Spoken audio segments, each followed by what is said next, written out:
In the following problem, we're going to convert from moles to grams. So we'll be working on problem C. And the first step is always to start by including the chemical reaction. So our chemical reaction is right here.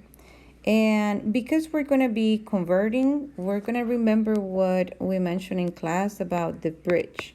And the bridge, what it is just a reminder of how we should be converting. So if we're converting between moles, it's one single step. But if we want to add grams to the process, then that means that we'll usually do another step. So let's see how we're going to apply it. Now, in the problem, it says to calculate how many grams of the underlying product. So this is going to give us what we need to find. I'm going to put my X underneath where I need to find. So that's X, and we need to find it in grams. So I'm going to put that information there.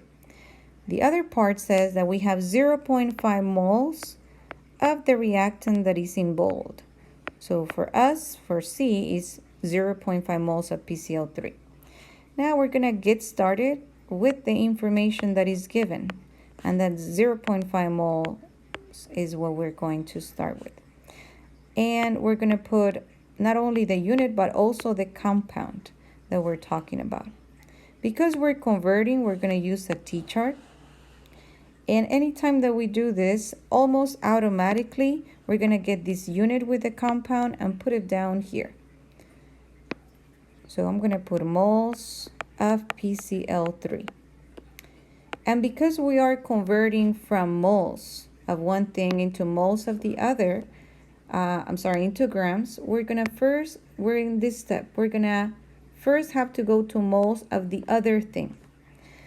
So that's why I'm going to put on top here moles of the other thing. Our other thing is H3PO3. And then I'm going to pay attention to my equation.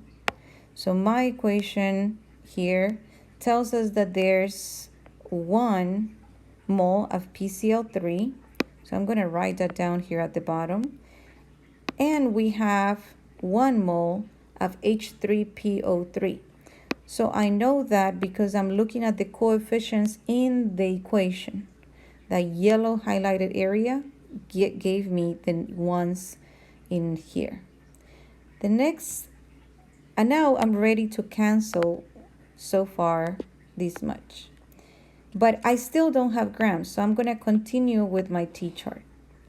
And again, almost automatically, whatever I have up here, that's what I'm going to put right here at the bottom. So we have moles of H3PO3. But this time, we have moles of B. So I'm going to now move to grams of B. So grams of the same thing. And that's what I'm going to write here on top. Grams of the same thing, H3PO3. And now we're ready to cancel those moles with those moles. And let's talk about the numbers that are going to be here. Because we have a relationship here between grams and moles, that means that we're going to use the conversion factor that we've been discussing for a while. We're going to say that 1 mole is the same as the molar mass. And the molar mass is measured in grams. So this is going to be the molar mass. And those grams and this molar mass, we're going to get it from the periodic table.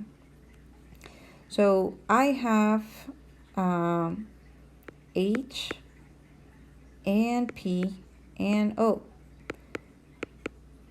We have 3 hydrogens. I'm going to put them here.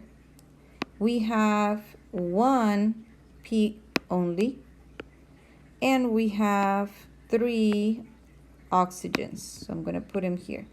And I'm going to multiply them by their molar mass, the one that we find in the periodic table. For hydrogen is 1, for phosphorus is 31, and for oxygen is 16. And once I've done that, I can add all of these things up, which will give me a mass of 82 grams. So that's the molar mass in this case. So I am ready to say now that 1 mole of H3PO3 is the same as 82 grams of H3PO3. So this will guide us to the final answer, where we're going to multiply everything on top, which is 0.5 times 1 times 82, and we're going to divide by everything at the bottom. But at the bottom, if you notice, we just have ones. So at the end, we don't need to worry too much about those. And 8.5 times 1 times 82 will give us 41 grams of H3PO3. And this is our final answer.